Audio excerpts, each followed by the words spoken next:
And we have a very special speaker tonight, Professor Shanti Pappu, and also Dr. Kumar Akhilesh from the Sharma Center for Heritage Education in India. And Shanti is going to be talking to us tonight about a very special place exploring prehistoric landscapes in Southeast India, which is her great area of expertise. And in particular, Shanti is very well known for her wonderful work on Paleolithic archaeology in the region. And it was a very great pleasure that Shanti was also one of the first recipients of the new President's Award from the Prehistoric Society at our meeting in November. And this award is given for people who have reached out beyond the narrow world of academia and have actually brought the word of prehistory out there to different audiences, more diverse audiences.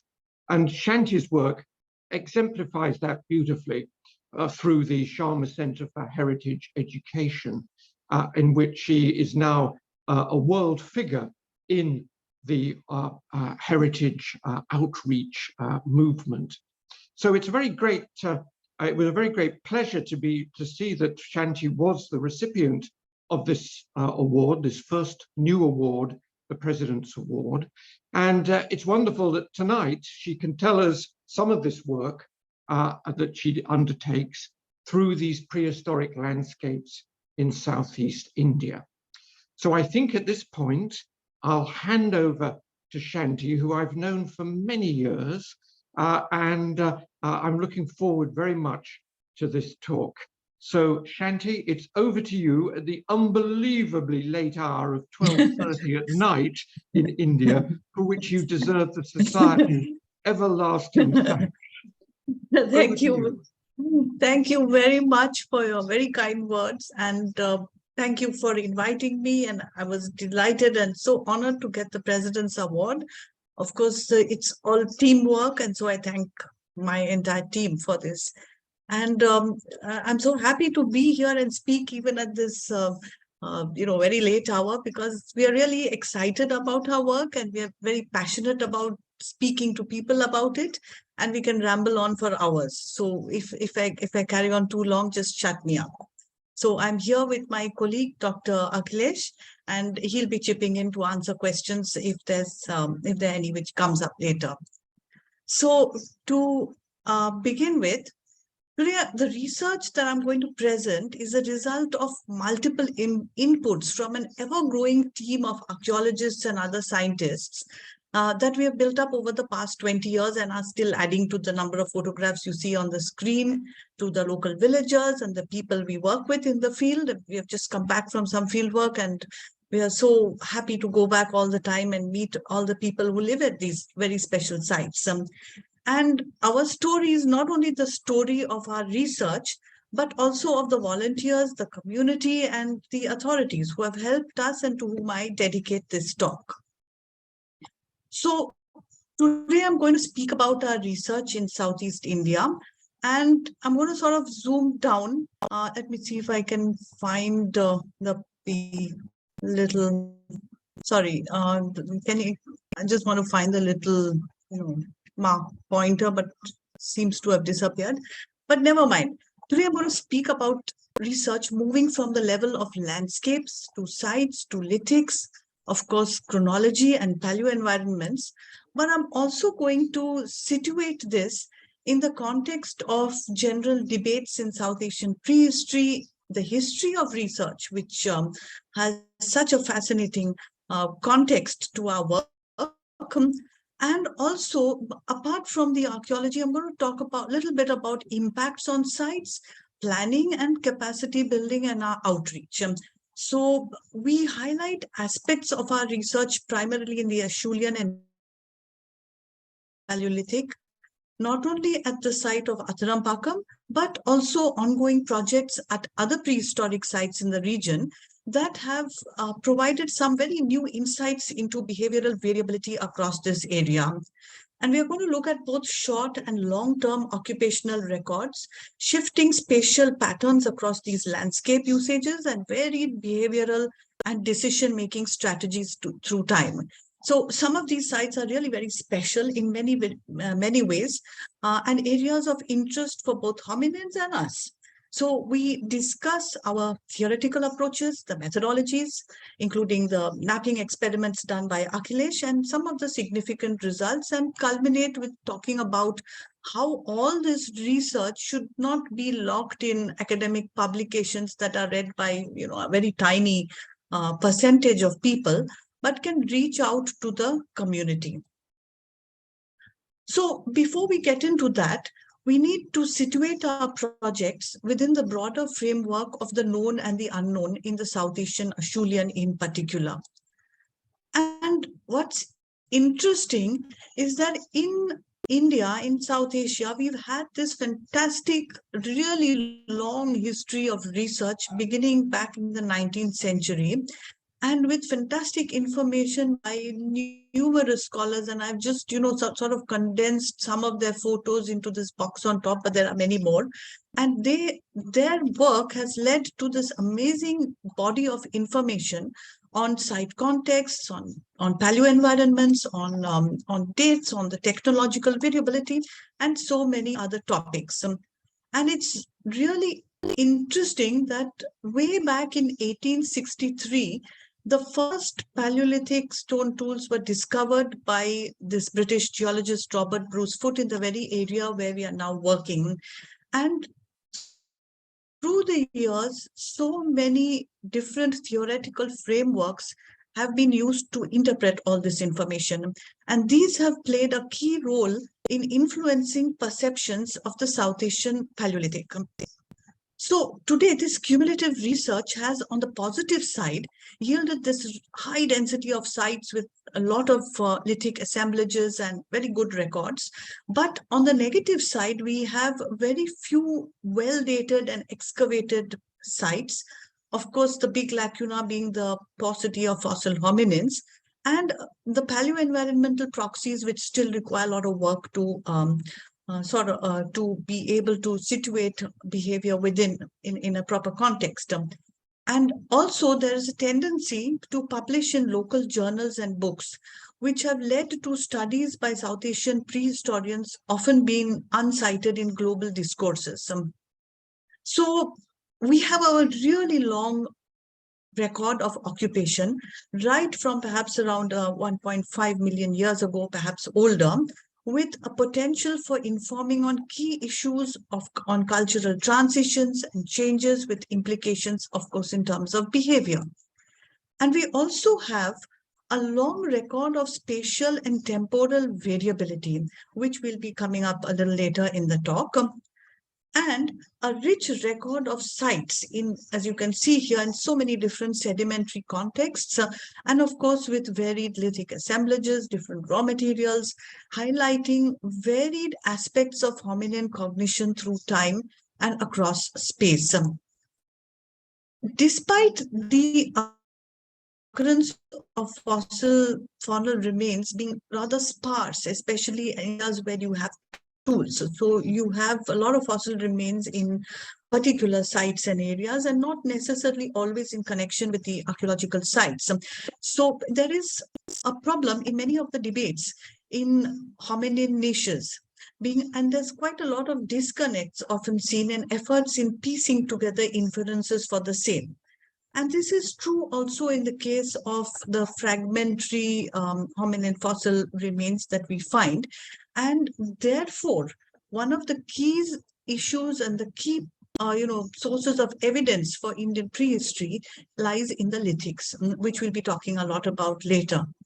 Similarly, even with this wonderful record and numerous sites across the country, we have very few dates.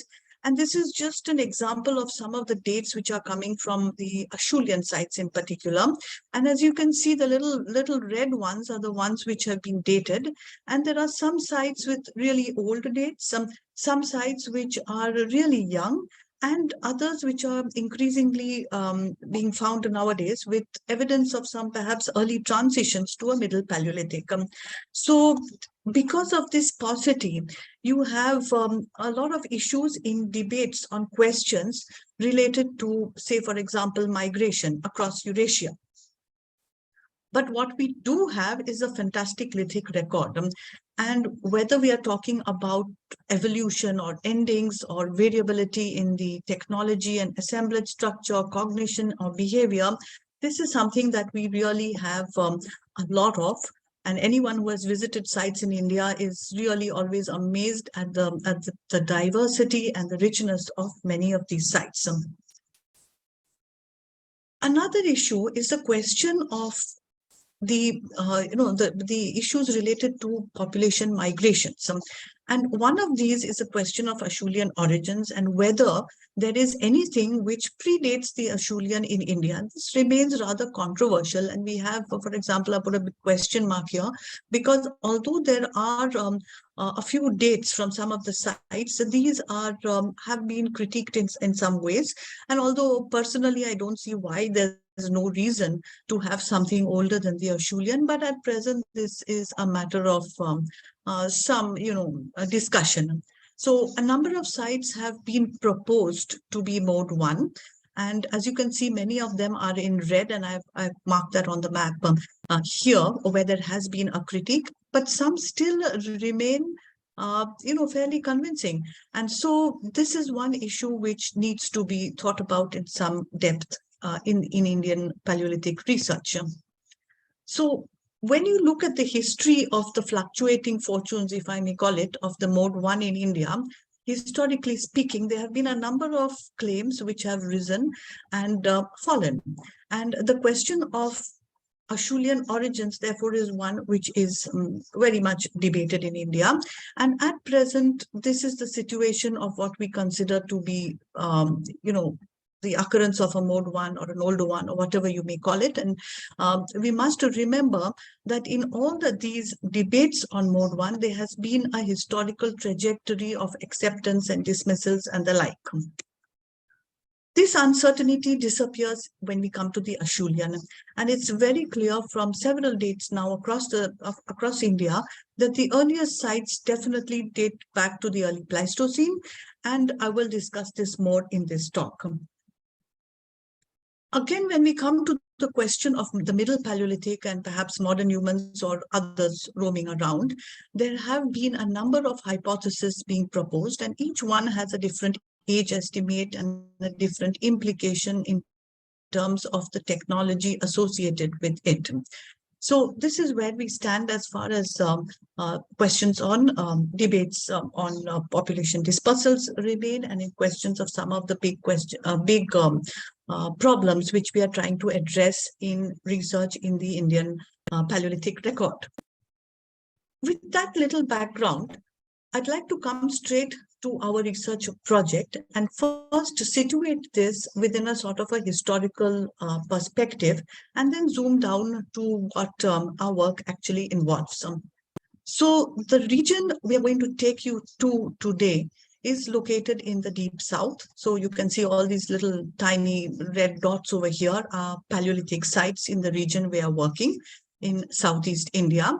And this has been, as Clive said at the beginning of the talk, a very long-term project, which we began almost 20 years ago, and which we are continuing today with a growing list of collaborators, students, and hope to include more people in the coming years. So we begin by looking at this particular region, and this map shows you an area of about 8,000 square kilometers where we have been surveying, ranging from the coast over here to the hilly ranges, and you can see that in these little cross-section diagrams over here to the Eastern Ghats, and marked by a region with considerable geological and geomorphological diversity within which these sites are located. So this region is really special in a historical sense because the first Paleolithic stone tool to be found here was done in this very region at the sites that we are working at by Robert Bruce Foote way back in 1863, not very long after the great debates in Europe. And over the years, right from this early work of his, over the years, several people have worked at these sites and proposed different interpretations, and then culminating in the theories that we are proposing today. So this study region is also really interesting because it lent its name to a terminology in prehistory, in Indian prehistory, which was called the Madrasian or the Madras Handax Industries, which was taken at certain points in time to represent the Acheulean. So it is named after a British administrative subdivision called the Madras Presidency, and you can see that shaded in gray over here.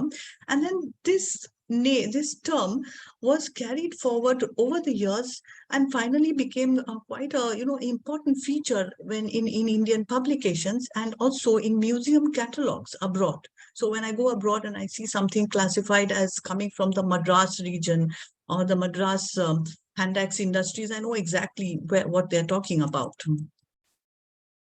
And when Bruce Foote in the 1860s found these Paleolithic artifacts actually in a Bellows pit, he made a very interesting comment.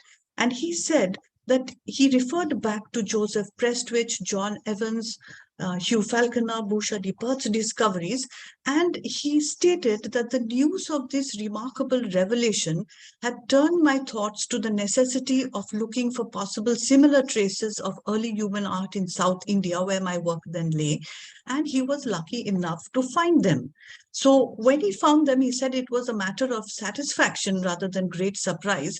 But that may be sort of a little bit of an overreaction, over exaggeration, because he was fascinated by these early discoveries and then went on to find similar Paleolithic and other sites of other time periods in different parts of Peninsular India, as this very old map shows here, and also took the trouble to illustrate the landscapes. So when I was in England, I could dig out this little painting of his of one of the landscapes which he encountered in this region. So his subsequent discoveries not only laid the foundation of our ideas on geomorphology, on stratigraphy, on ethnography, on lithics, but also on tool types. So he didn't restrict himself to the types which had been described at the time by John Evans, but also added a new type called the Madras type or the cleaver, which he identified at the very sites where we are now working. And through his amazing publications, ranging from the very first one in 1866 and in 1868, he placed the Paleolithic record from this region in an international perspective in this famous conference at Norwich and through his other writings. And this brought the attention of what was being found in India to global knowledge.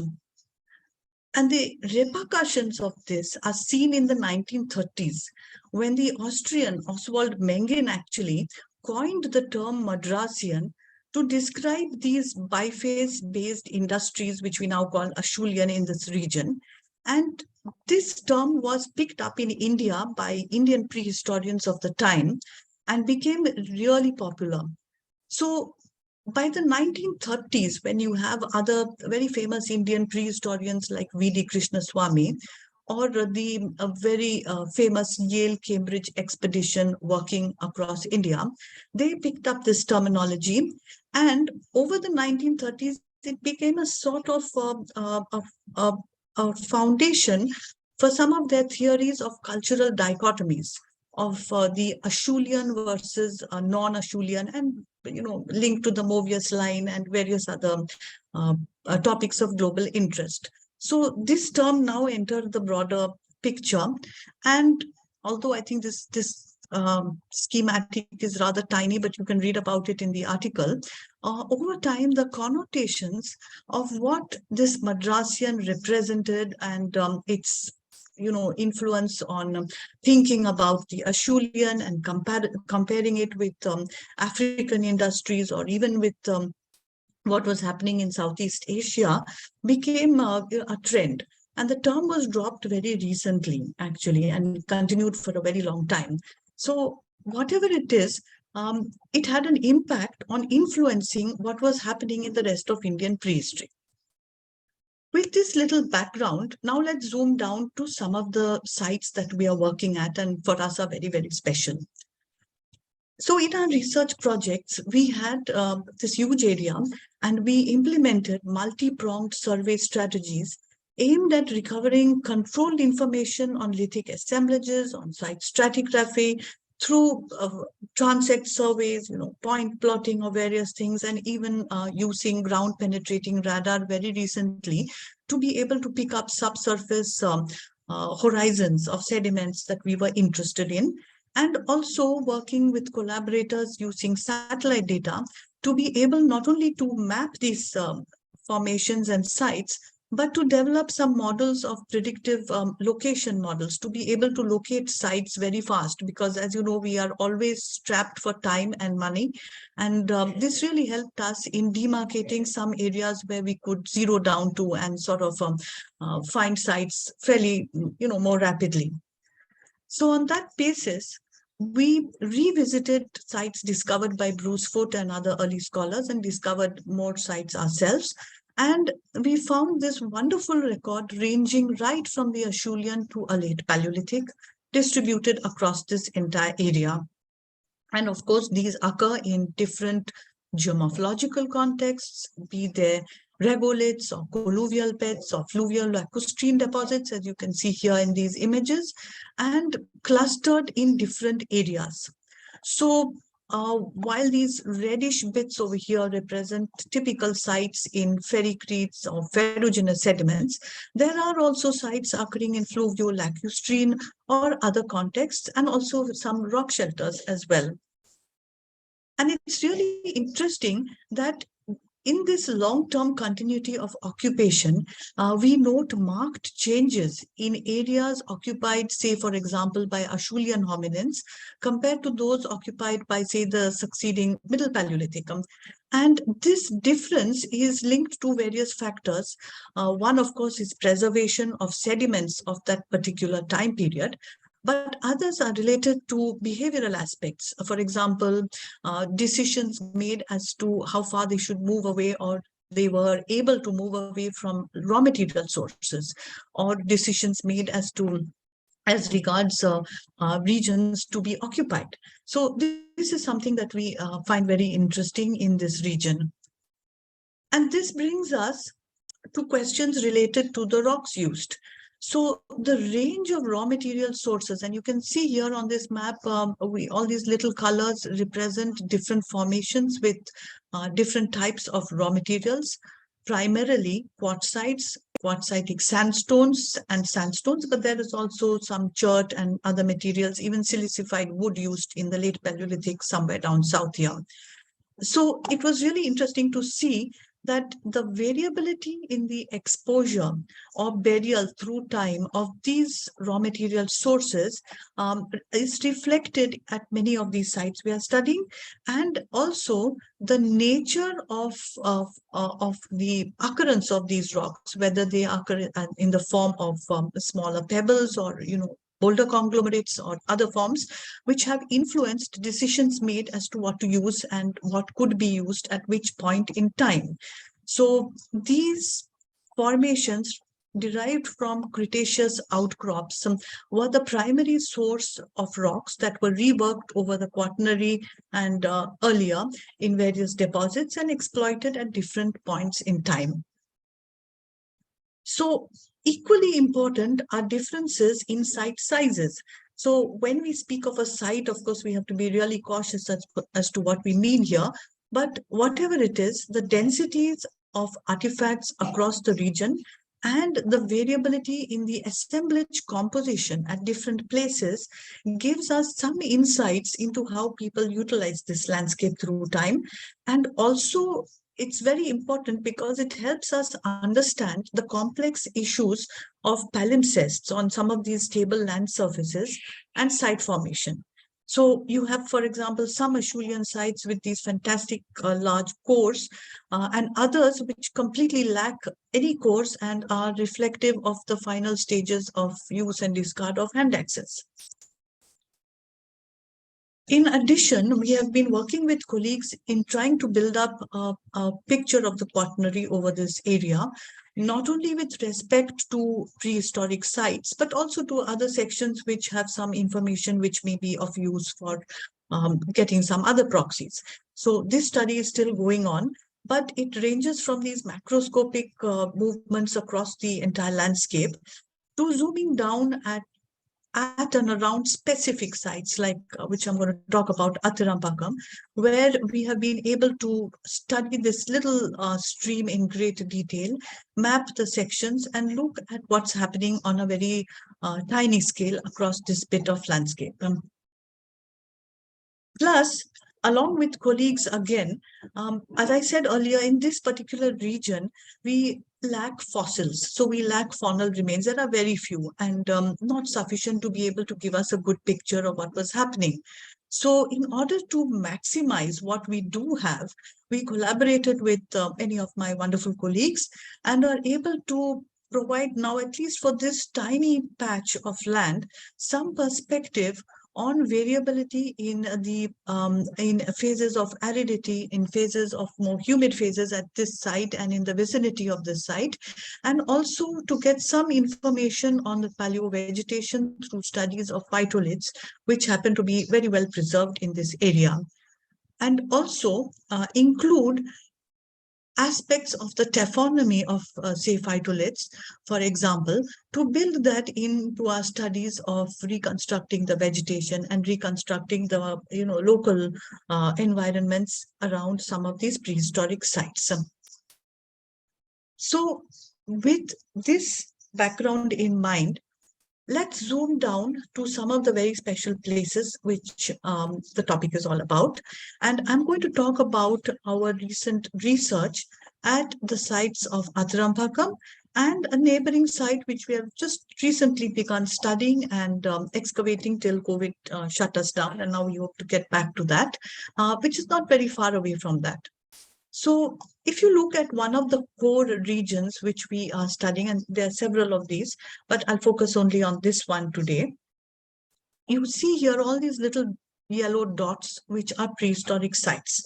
And out of all these sites, after our survey, we zoomed in on a few which we felt were potential to be able to address some of the questions that were of interest to us. And here we focused our excavation, our test pits, and our research surveys.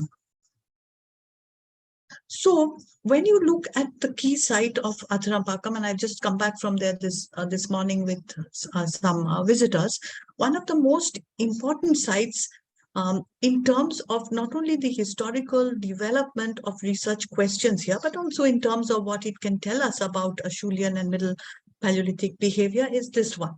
And when you move across the site, you will see that it is heavily gullied, and this vegetation here represents some of the small streams dissecting it. But also you walk across a carpet of artifacts. And this carpet of these tools which you find on the surface of the site are really interesting because it is that which caught the attention of Robert Bruce Foote and his colleague William King way back in 1863. And in fact, when they saw this accumulation of artifacts over here and in the sections, they proposed one of the earliest perhaps debates on site formation to discuss whether this density is a result of tool making or whether it's a result of some other site formation issues. So I wrote a small paper about that years ago, and I think that's so relevant even today when we are studying these surface sites. And what is equally interesting here is that because of the differential erosion of artifacts from various sedimentary deposits, you have tools of different layers occurring on the surface, and therefore leads us to a lot of caution in interpreting many of these sites. And you find such such occurrences pretty common across India, and it's something which we should factor in when we are interpreting what's happening at these localities. So recently, what you can see on this Iconos image here is this little green patch, which is the actual distribution of artifacts that we see, and the little gullies across it.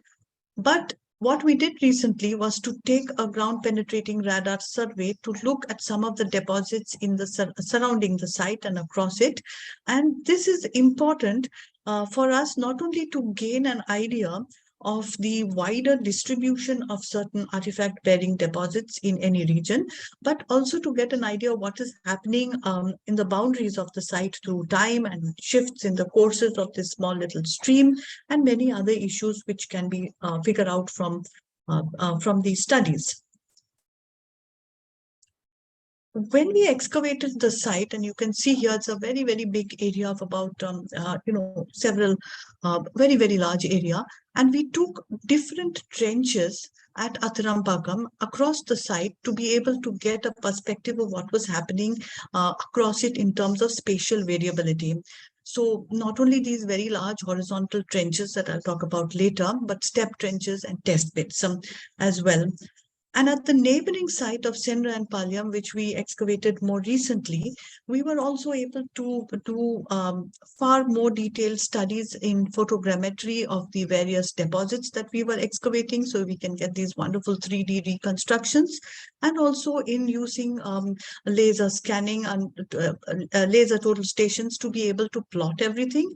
And of course, subjecting all these sediments to sieving to be able to recover a very high proportion of micro debitage that formed a very important part of our study. So it's really very important to do this, because in India, what you have primarily are the lithics. And it's very necessary for us to get a very large sample in a very precise and controlled way, so that we can reconstruct what's happening in the best possible manner, rather than smaller grab samples. And we have very little other than lithics to rely on for behavioral inferences. So it makes really good sense to map everything very precisely and to do a lot of recording on site, which we have been doing, and to collect everything that we possibly can. So when you look at this particular site of Athirampakam, right from the 19th century onwards, people have worked here, and they have been changing interpretations. So if you see here in the 19th century, the Acheulean horizon was thought to be represented in these ferruginous gravel beds, this layer over here, our layer 5. And in the 1930s, without excavations, this was thought to be the horizon. But when the first excavations were conducted by the Archaeological Survey of India in the 1960s, Dr. K.D. Banerjee made an interesting comment that this particular horizon was not actually that of the Acheulean, which was underlying on the surface here, and this bed had something called the post-Acheulean.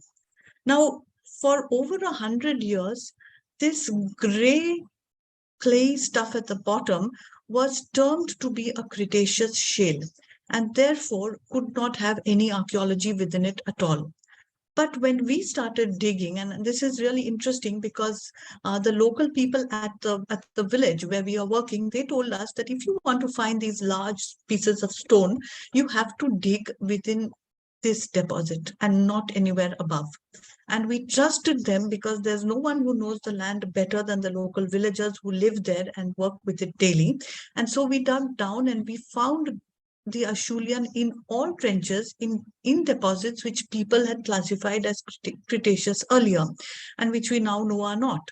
So we found not only the Acheulean here, but transitional to middle in the overlying layers, in layers which were also previously considered to be archaeologically sterile.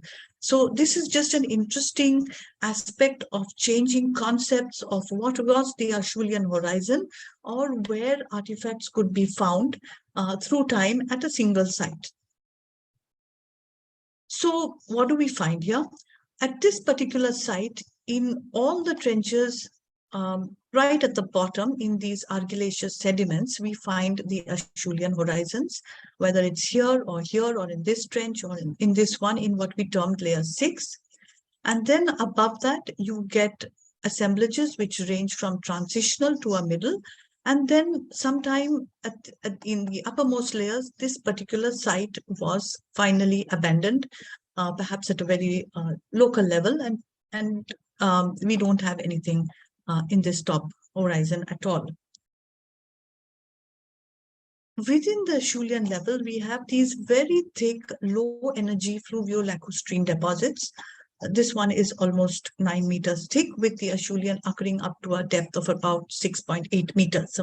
So in all the trenches, we have the large flake component, we have small flakes, we have waste products as well, with a high degree of integrity, including the presence of some conjoinable tools. So we know very well that hominins occupied this site for a very long time period, periodically revisiting it for specific activities, reflected primarily in the presence of the large flake tools, the bifaces, and other aspects of the assemblage that I'll discuss later. And then sometime right at the bottom, we have another horizon, which you can see here, which is not anymore these fine clays, but which has a sandy silty component with some cobbles, in which you have another local context for Acheulean artifacts right at the base of the sequence. So this is something really fascinating when you're looking at changing ways in which the landscape, the environment, and human occupation, hominin occupation at this site took place. So we dated the site using paleomagnetic and cosmogenic burial measurements, and they gave us something ranging between 1.07 to 1.7, with a mean we have very conservatively estimated at 1.5. This was very interesting, but not unexpected, as previous studies from other sites in India had also suggested a great antiquity for the Indian Acheulean. But it became really of global interest, we feel, in which people started talking about the rethinking the age of possible migrations of hominins out of Africa and into India. And also, it's not only important in terms of looking at migrations. Migrations are really glamorous and everybody loves looking at them. But it's also important to examine this date in the context of looking at evolutionary trajectories within the Indian Acheulean and also local adaptations. So this became really interesting for us, and I think more and more sites now will yield similar age estimates in other parts of India as well. So what are the lithic assemblages like here? And we have something which is a very typical large flake Acheulean, which is commonly found all over South Asia and elsewhere as well. And what we do see is through time and across space at this site, there is some variability. So we have a very large area, almost 90.84 meter cubed excavated, and we have varied densities of artifacts which occur in different trenches across the site and also through the different layers. So there's some spatial variability in patterning which we see at this site, not only in terms of the types, the densities, but also in the types of artifacts which we find across the site in their metrical dimensions as well.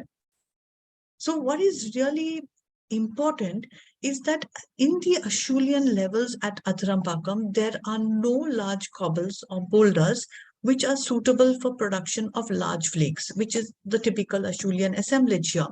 So all raw material was sourced definitely from within 5 to 10 kilometers, or perhaps even closer, in the form of some deposits which we found in very deep well sections and which are currently very completely buried. But we could check them out by checking out all these wells which were being dug at the time.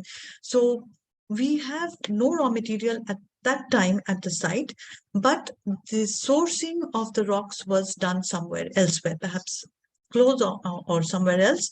And the large flakes napped from these giant cores were transported to the site and reduced further. So if you think of it off-site, you have somewhere else these large cores and large flake production, which was going on elsewhere. They are brought to the site, reduced further, and we know that because we have this fantastic component of waste products arising from biphase façonnage.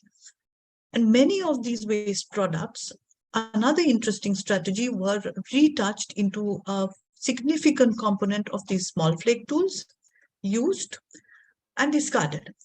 We have a small component of tools on cobbles and a few small cores and tested cobbles present.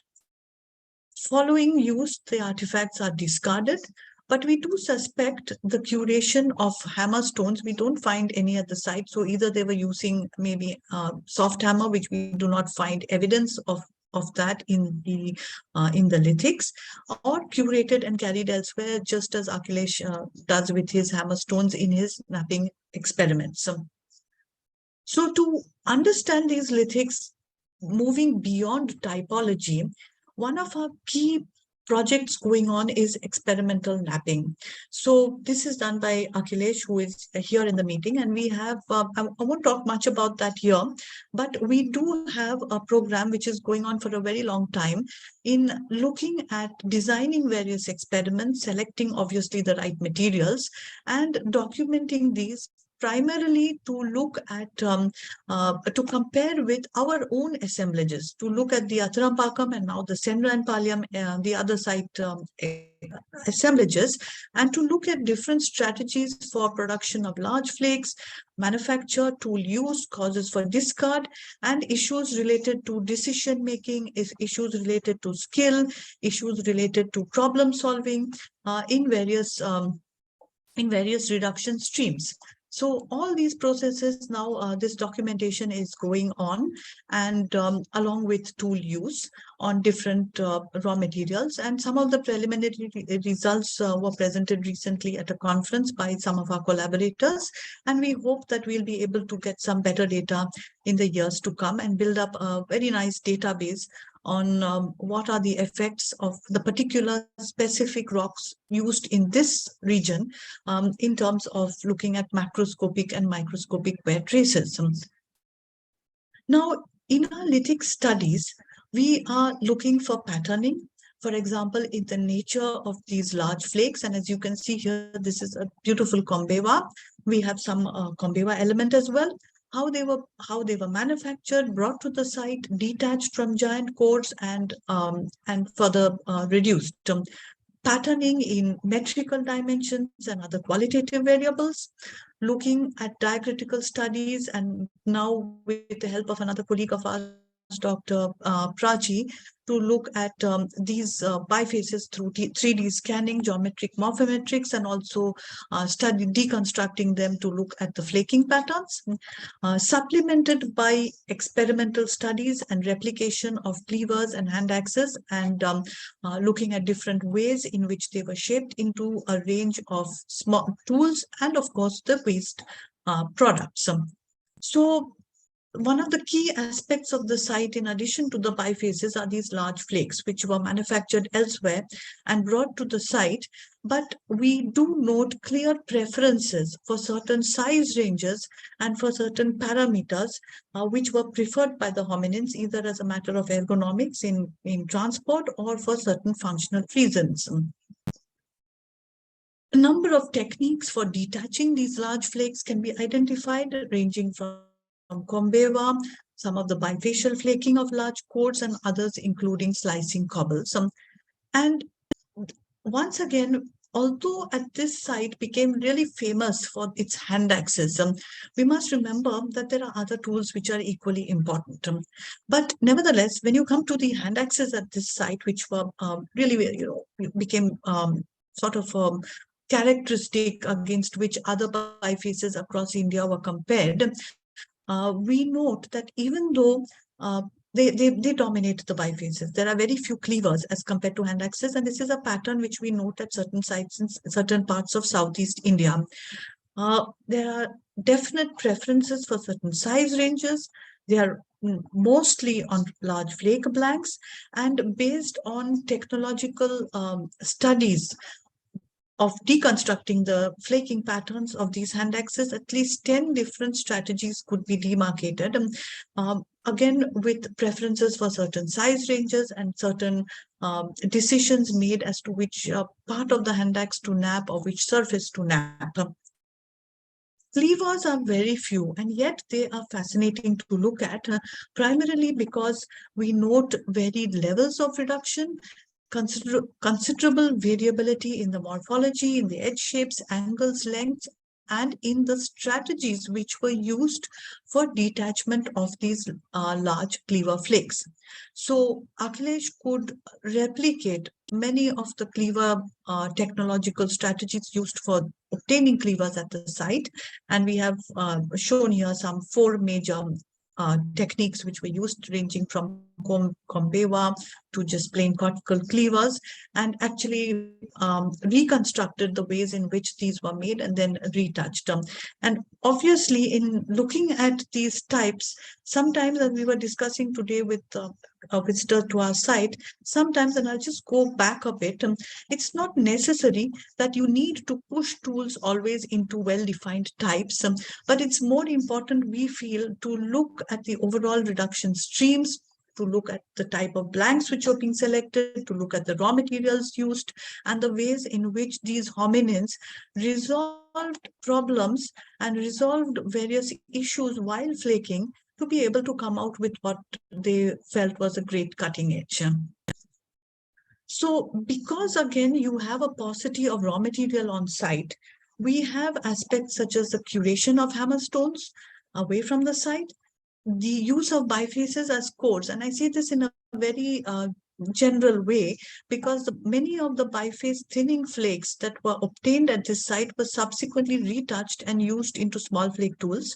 And it's very possible that a large component of what is technically unretouched waste products were also utilized. Plus some expedient use of cobbles whenever they occurred at certain levels. So this is what we see also in this very significant small flake tool component, where you have this rather expedient retouch of these flakes into typical scrapers and a few atypical borers and other tools, and a sizable component of waste products, including those with very characteristic C-ray fractures, as you see over here, or some conjoinable pieces that we do get. And what is equally fascinating is that through time, there are some persistent diagnostic features in the waste products, which or in the other artifacts, that give us some idea of skill levels and learning curves. For example, right through the sequence, we have these very characteristic C-ray breaks, which you can see in the experimental napping as well, and step fractures, and very few attempts to resolve this through time. So broken apexes and various issues related to some napping errors, and there are others as well, which we do not see an attempt till much later in which they are actually resolving this, and there was perhaps no need to do so, because the cutting edge obtained was perfectly usable, and they didn't probably need to bother so much about some of the issues which we would think today as being a problem. So with this small introduction to the Acheulean, we then move on to what was happening next. So in the Indian context, and everywhere, I guess, we like placing cultures into boxes and calling it a particular name. But it's important to realize that this is often not a reality. Maybe it's not a reality because of what was really happening, or maybe because of the nature of the sediments you're looking at and what is being preserved or not. But whatever it is, traditionally, most Indian prehistorians have recognized a form of continuity or a gradual transition, with a continuity in bifaces and their gradual diminution in size. Other views suggest that we should draw a sharp cutoff box, and that the moment you have a hand axe in the assemblage, it's Acheulean, and if you don't have a hand axe, it's not. So where does that lead us in looking at what was happening next? So within the Indian Acheulean, there are many theories postulated as to how a late Acheulean could be defined. And this ranges from looking at increasing refinement or changes in the large flake component, or even theories of resharpening and in proportion of hand axes versus cleavers. And while some hold good, others don't. And the problem is we don't have sufficient dates to be able to place sites within concrete contexts. Similarly, when we come to the Indian Middle Paleolithic, defining the Indian Middle Paleolithic has its own very interesting history of research, and it has been defined not only on the basis of stratigraphy, that is overlying the Acheulean, also in shifts in raw material in some areas. In our area, that's not really the case, but in terms of decisions made to use more siliceous material, obviously in the presence and absence of bifaces, which tend sometimes to become more diminutive, in the Levallois and blade presence, and in the presence of point technologies. But this has been often debated, and we'll discuss this as we go forward. So one of the major issues is the biface conundrum. Some scholars suggest that bifaces are present in the middle and are indicative of continuity from the Acheulean, and others draw a cutoff point and use the hand axe as an index fossil or a type tool indicative of the Acheulean. And this viewpoint actually we don't agree with at all. So whatever it is, there are many sites, and you can see some of them listed here, which have reported hand axes in the Indian Middle Paleolithic. And also, when we look at the proportions of, say, tools like points or the Levallois component, we find some degree of variability across this entire region, which is totally to be expected. It's not something surprising. Whatever it is, in our view, and what we are seeing at sites like Athirampakam, and this obviously can generate great debates, and we are happy to discuss this, is what we are seeing is a gradual obsolescence and abandonment of this typical Acheulean large flake technology. And this is the key factor which we feel distinguishes this behavioral shift. A shift towards small flake production, an increased use of Levallois and laminar technologies, not necessarily predominating, but an increase, and a gradual adoption of this new behavioral package. And this is what we see in our excavations of the overlying, the upper horizons at the site of ATM, where dates have helped us situate this change within some sort of a framework in which we see a phase of transition where you still have some of these large bifaces, but mostly becoming really tiny, and the appearance of Levallois and some pieces with a tang, and then a typical Indian middle arising, and then a gradual decline and abandonment of the site. Sometimes ranging between 380 plus minus 64, so around maybe 300, 315, and ending at this site around 172. And this is something which is now, these similar dates are coming up from other sites in Southeast India, which we are really looking forward to by other teams, and we hope to see more of that as well. So these changes were broadly occurring globally between 300 to 200,000 years ago. And we see that in the increased presence of preferential or recurrent Levallois, as also of the appearance of both Levallois and non-Levallois pointed artifacts, not only in the sites we are working at, but at other sites by other teams elsewhere across India. So this is a really interesting and totally, it's new research, and it's challenging many of the conventional views. There's sure to be a lot of discussion, debate, criticism, whatever it may be. We strongly feel that there was this process of change and transition we have made, and we do not wish to associate this with any species. It's too complex and dangerous in the context of India to be able to force tool types in and technologies and link them with species when we don't have the fossils to back up what we say. So leave that aside, but we do see these wonderful patterns and changes which are now getting dated and so can be situated in a global framework. So what was happening regionally? You can't just look at Athirampakam alone without considering what was happening in its neighborhood, what was happening on a regional scale.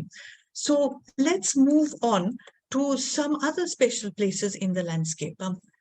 So on the one hand, we have given you a little glimpse of what was happening at this particular site from the early Pleistocene Acheulean right to the early middle. And then at a neighboring site, which we are recently excavating, we are picking up regional variability in the lower Paleolithic, which to some extent resembles that of Athirampakam and in other ways is completely different. So what are these? So let's talk a bit about the site of SEN, and I've just simplified it. Senra and Palyam is really long, so just SEN. And let's look at what we are finding at this site over here. So we have in this particular location a very typical Acheulean in layer 2, which we have here, which you can see with these bifaces. And then underlying this, we have another assemblage comprising small cores and flakes, which underlies the Acheulean horizon. So to put it better, you have 3 major sedimentary layers here and then the bedrock. And in the upper horizons in layer 1, there's nothing, and it's a sterile deposit. And then you have a typical Acheulean, and then underlying that, you have a very thick deposit with these very, very interesting small core and flakes and a few other large components. There's a high degree of integrity at this site as well, and we are finding, as we are analyzing, a large number of conjoinable artifacts. So this Prachi and my colleagues, Dr. Akhilesh and Prachi, are currently working on this site. And as they're analyzing, they keep finding more and more refits. And so we now started, hopefully starting soon, a program of more systematic planning of spreading out this assemblage and looking for more of these conjoinable artifacts. So this photogrammetry 3D reconstruction gives you a picture of what the site looks like. As you see in layer 2, you have a gravel bed rich with Acheulean artifacts, and then underlying that you have a more fine-grained horizon with this other lower Paleolithic assemblage. So this is a typical large flake Acheulean, and in contrast to what is seen at Athirampakam, you have the presence of very large cores. You have all evidence of early stages of reduction of these giant copper cores and other types of smaller cores. You have the debitage, you have the tools, and it's a complete package. And what you have underlying this is where suddenly you have the hand axis completely disappearing, and you have another type of lower Paleolithic with these very small flakes, and you have cores and occasional larger flakes as well, occurring in clusters, as you see over here, across the trench and underlying this Acheulean horizon.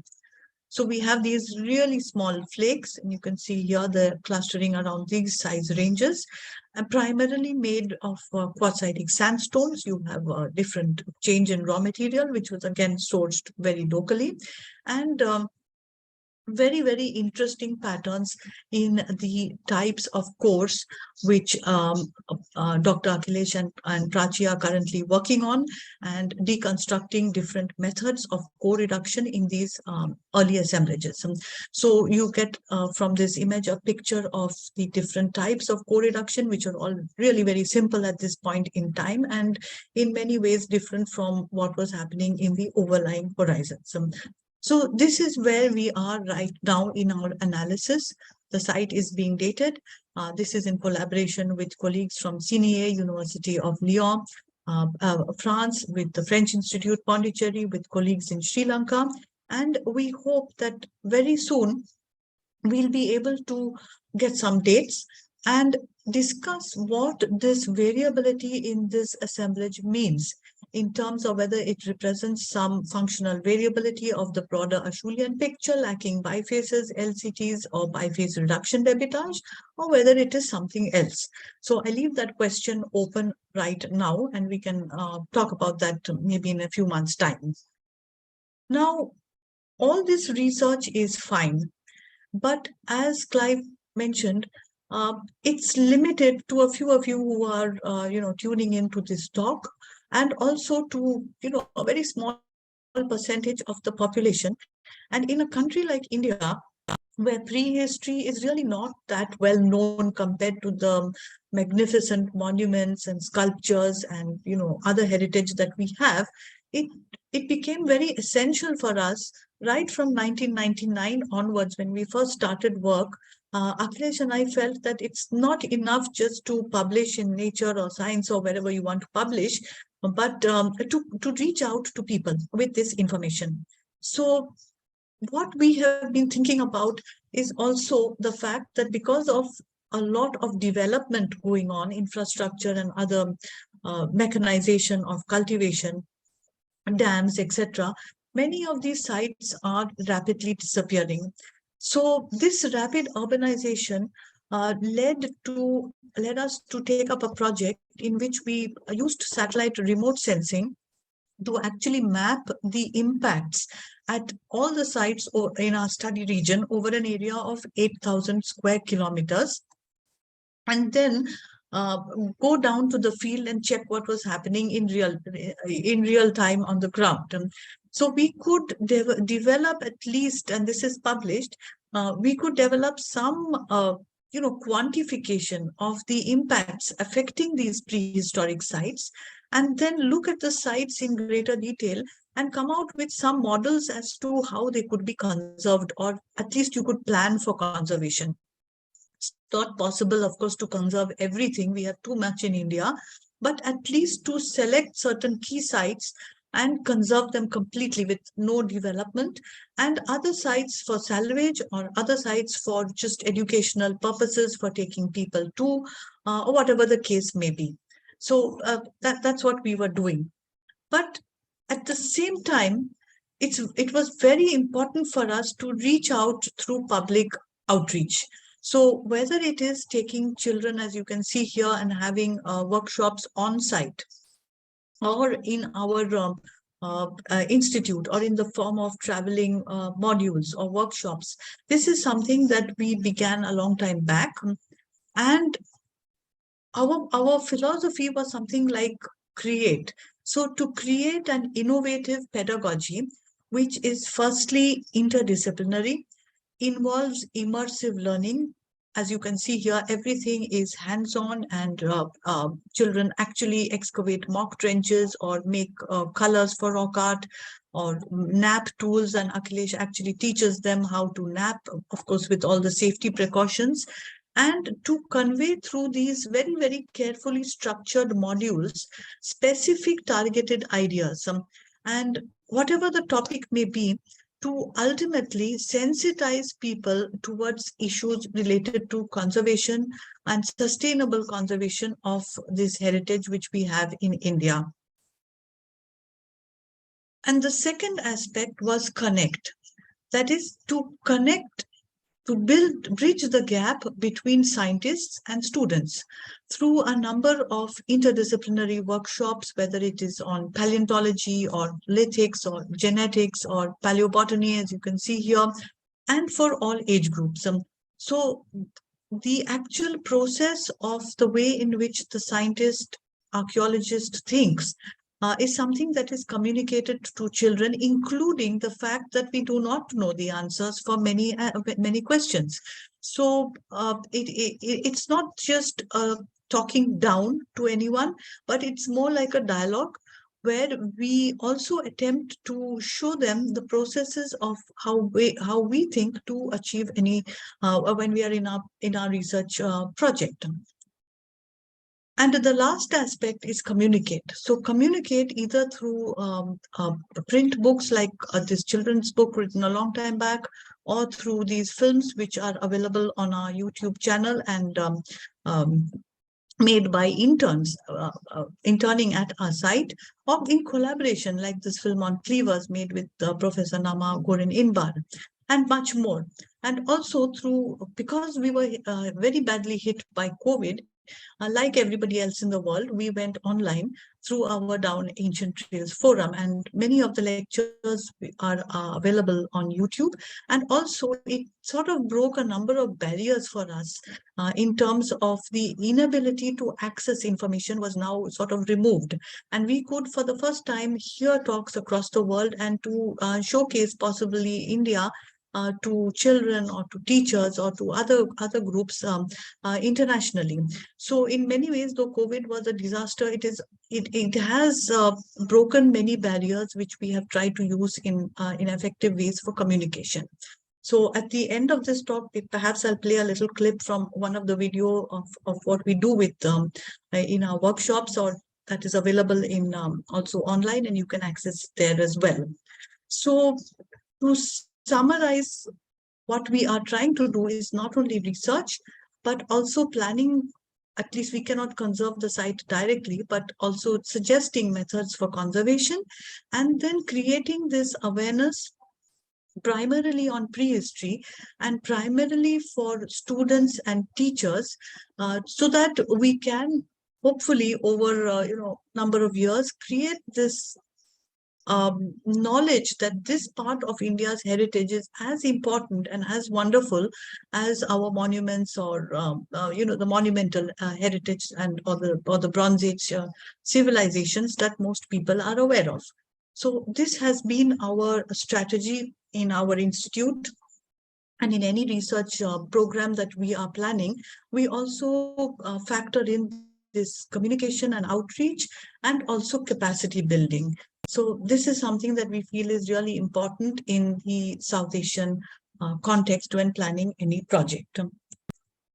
So to conclude again, whatever I've said is inputs from this ever-growing team of villagers who have worked with us for over 20 years, of scientists who are also increasing day by day, and we are constantly adding to this team of volunteers and of students and the community, and of course the funding agencies without which we could not do anything, and the permissions from the Archaeological Survey of India, from the Department of Archaeology, the state government of Tamil Nadu, we are very grateful to, and all the district officials and people in various communities who have facilitated this work. So with that, I thank you very much, and I'm happy to answer any questions. Akhilesh is here as well, and we are happy to talk to you more about our work as well. Thank you very much.